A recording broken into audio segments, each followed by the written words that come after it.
Here we go!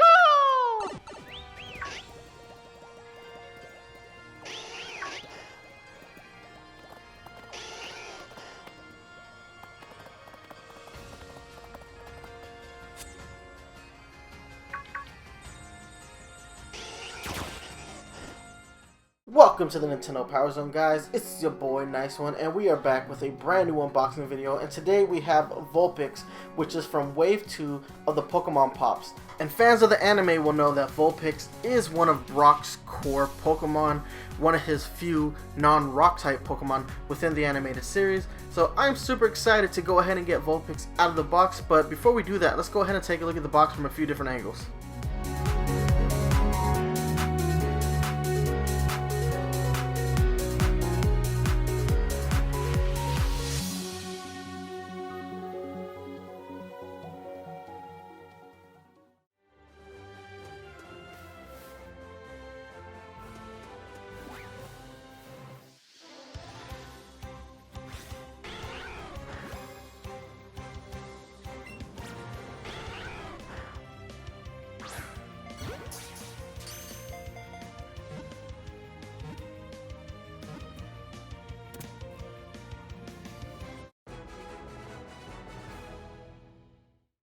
Alright guys, so we have Vulpix outside of the packaging, and take a look from this angle. This thing is adorable. What I'm really liking here is the tufts of hair at the top of Vulpix's head.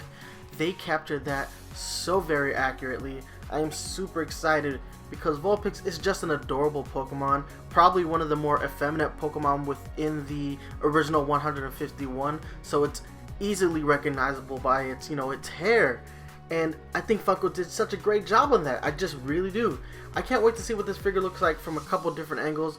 But something I want to make note of is this figure has a lot more heft than any of the other 4-inch pops. It seems like there's a lot more going on with the build quality. Something that I'm not used to with the 4-inch line. It just feels a little bit heftier, and that's a lot of it's coming from the body.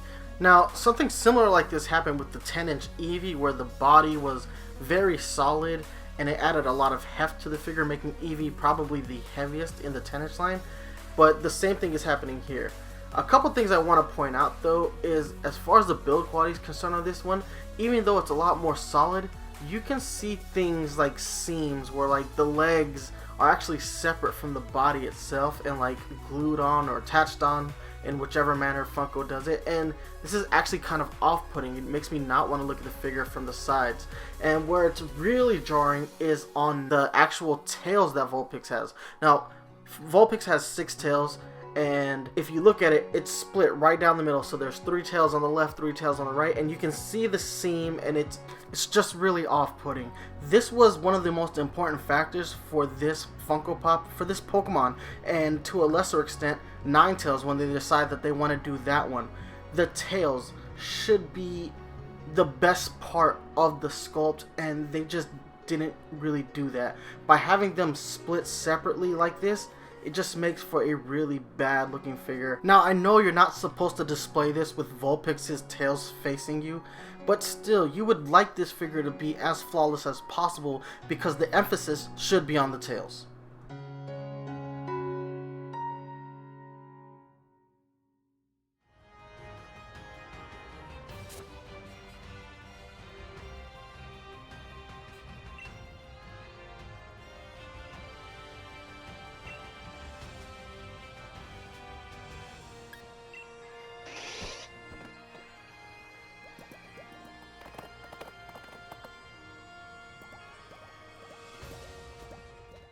Alright guys, it is comparison time, and what we went ahead and did is we grabbed the 4-inch Pikachu, which is also part of Wave 2 of the Funko Pokemon Pops, and take a look. Again, the scaling is really weird here. I would imagine Vulpix to be a little bit taller than Pikachu, but doesn't look like scaling is too much in the mind of Funko when it comes to this line. But they both look really good. This is setting new standards. With Pikachu, he's not in quite as much of a basic pose as Pikachu was in this line. But Vulpix is very similar to the Eevee pop that got released in Wave 1. But they both look super adorable. Very happy to add them to my collection. And yeah, I can't wait for Funko to start releasing more Funko Pops. We still have to unbox Mewtwo and Mr. Mime, but for right now, let's go ahead and focus on these guys. Something I forgot to make note of in the Pichu video was that Pichu represents the first Gen 2 Pokemon that Funko has released, which gets me really excited that they might just start going into other generations for their Pokemon Pops, because yeah, Gen 1 isn't the end-all be-all when it comes to being a Pokemon fan. There are some amazing designs in Generation 3 and Generation 4, and even right now in Generation 7 with Pokemon like Toxtricity. Alright, moving on with comparison time, I went ahead and grabbed some of the Wave 1 Pikachu Pops and threw them here on the table so that you guys could take a look at how Vulpix stacks up compared to these Wave 1 figures. And in a lot of aspects, I think Vulpix looks a lot better.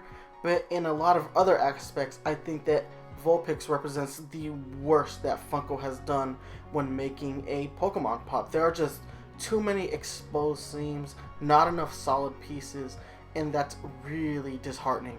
It makes me like this figure less than I should. Alright guys, it is score time, my favorite time. Why? Because I get to tell you whether or not something is actually worth your hard-earned money. So Vulpix is retailing for $11.99. I got mine at GameStop, and she'll start to pop up at other retailers in the near future. Anyway, as far as its appearance is concerned, they did a fantastic job of capturing the essence of Vulpix. Such a good job on just the overall design. I love things like the ears and the tufts of hair and just the paint on this. All of this is immaculate. They did an amazing job of making me see this and immediately think of Vulpix and not Funko Pop. So for its appearance, I'm going to go ahead and give it a 9.5. Moving on to its build quality, this is where I have major issues though. There are too many things like exposed seams. Basically what Funko did here was they took Vulpix, broke it down into a whole bunch of different parts, and then stuck it together like it was a 3D jigsaw puzzle and then glued it all together.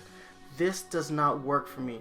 This is the only Funko Pokemon Pop that has this many exposed seams, and it's just really disheartening.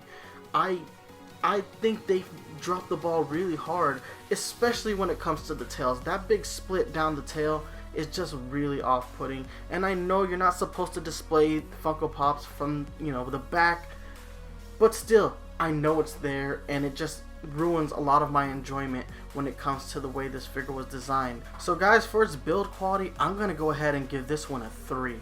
Funko really dropped the ball when it comes to its build quality. So we gave it a 9.5 for its appearance, and we gave it a 3 for its build quality.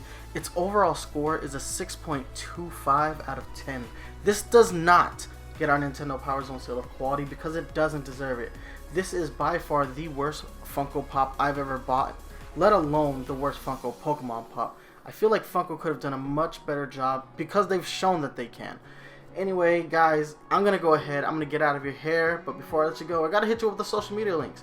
You can hit me up on Twitter at NyceOne983. You can email me at NyceOne983@gmail.com. You can hit me up on Facebook, facebook.com/Nintendo Power Zone. If you're a fan of the Nintendo Power Zone podcast, you can always download new episodes on iTunes, Google Play Music, stream episodes on Spotify and Stitcher Radio. But if you want to watch the video version of the podcast, you can always watch it right here, youtube.com/Nintendo Power Zone. Thank you guys so much for watching. If you liked the video, remember to like, comment, and subscribe. And guys, until next time, remember to stay fresh. Deuces.